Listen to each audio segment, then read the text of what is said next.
This is Stories, episode number 1 for October 26, 2016. Sanity versus Happiness.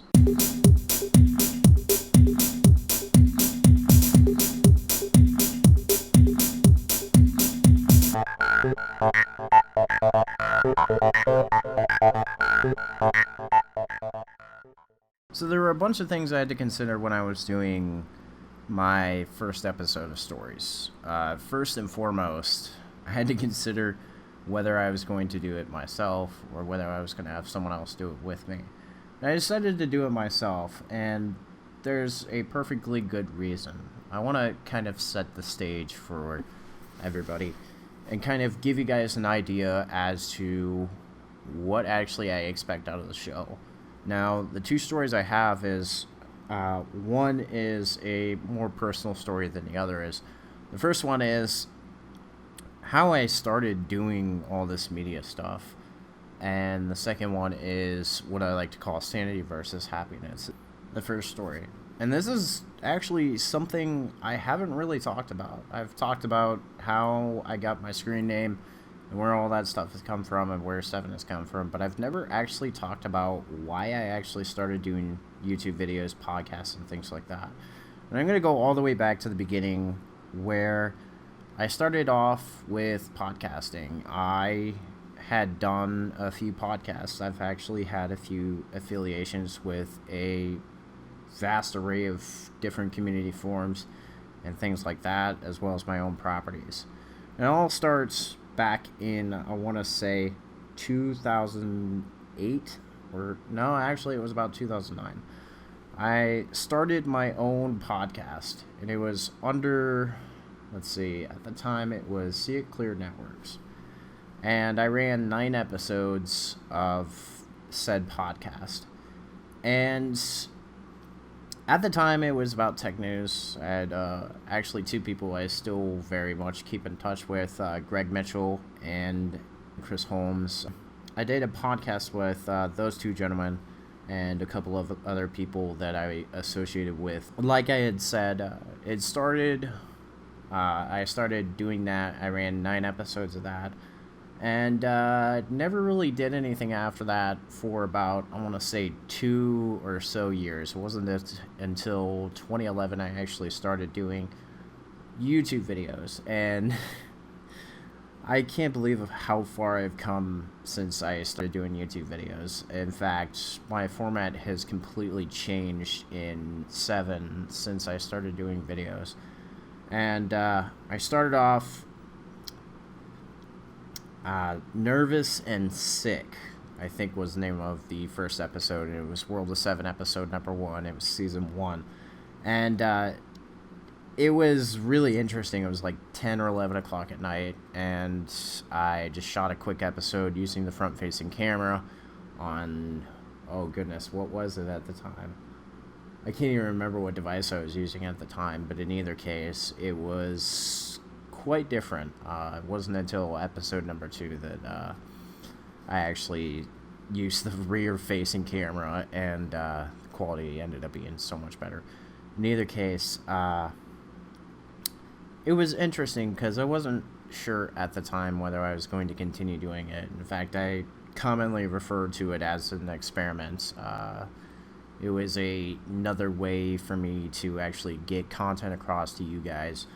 And at the time, I was mostly blog-driven. I wrote a lot of posts, editorials, and things like that, tech news even, on my personal website for the longest period of time, and video was something different for me, and it took me a long time to get really comfortable with the camera. In fact, you guys don't know this, but I actually go through at least 3 or 4 takes before I actually get something that I want, and very few instances do I actually get the right take in the first place. And it takes me about 20 to 30 minutes up and to an upwards of an hour to actually get things to where I actually want it to be. I have to do the graphics. I have to make sure the intro is right. For example, I'll give you guys an example. This last week's episode of 7, I actually had to do it in 2 takes because, or actually no, it was 3 takes. I'm sorry.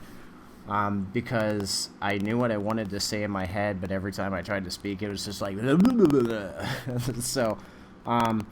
But it took me a very long time to get comfortable talking to a camera and expressing myself in a way that I didn't normally do that. And it wasn't until probably season 3 or season 4 of World of 7, not 7, that I actually got comfortable doing stuff. I tried a whole bunch of different formats, and I've kind of stuck to the one that actually works. The intro, for example, coming up on today's episode, we're talking about such and such topic. All that more coming up next. That is something I came up with, I want to say, around the relaunch of 7 under the new name. And that's something that kind of stuck with me. The second story is something a little bit closer to my heart. Now, bless the girl's heart that I was with, but at the time, when I actually originally wrote this story, me and this girl were having issues in our relationship, and we're not together right now. There is a possibility we could get back together, so if she happens to see this, I'm sorry. Story goes like this. So, me and this person had been in a relationship for about 7 or 8 months. Things went really well for the longest time. She's probably one of the most amazing people that I ever met. I've been in relationships in the past that haven't necessarily gone as well. And I have a short temper sometimes, and I know I can be stubborn. But this person, and I still kind of feel this way, this person drove me literally insane, but I was so happy to be with her because she is such an amazing person. And I call it Sanity versus Happiness because she drove me insane, but I was super happy to be with her because her energy just kind of changed my energy because, sometimes I could be a really grumpy person. But the situation was, we had split up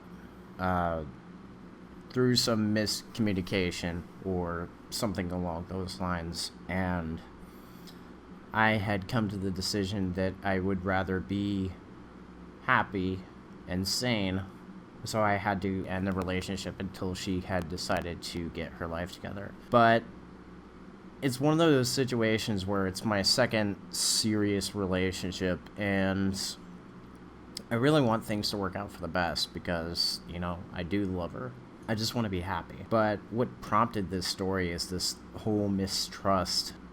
She's one of those people that she says something and I don't always understand what she's trying to get across. Maybe it's because of me. Maybe it's because of her. I'm not entirely sure. But it's circulated around the fact that I had reactivated my account on OkCupid, and she didn't trust me. And I'm like, how do you not trust me? Well, you said you were going to delete it. I did delete it. Well, it's activated now.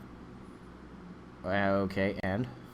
She came back a couple days later, apologized. We got back together for a little bit, and then it kind of hit us that, at the time, and this is still true, it's not really working out because our schedules are completely different. She works during the day and I work overnights, and that's not always easy on a person that you're in a relationship with. And that's pretty much where I stand. And that's really all I have for this episode. Let me know what you guys think in the comment section below.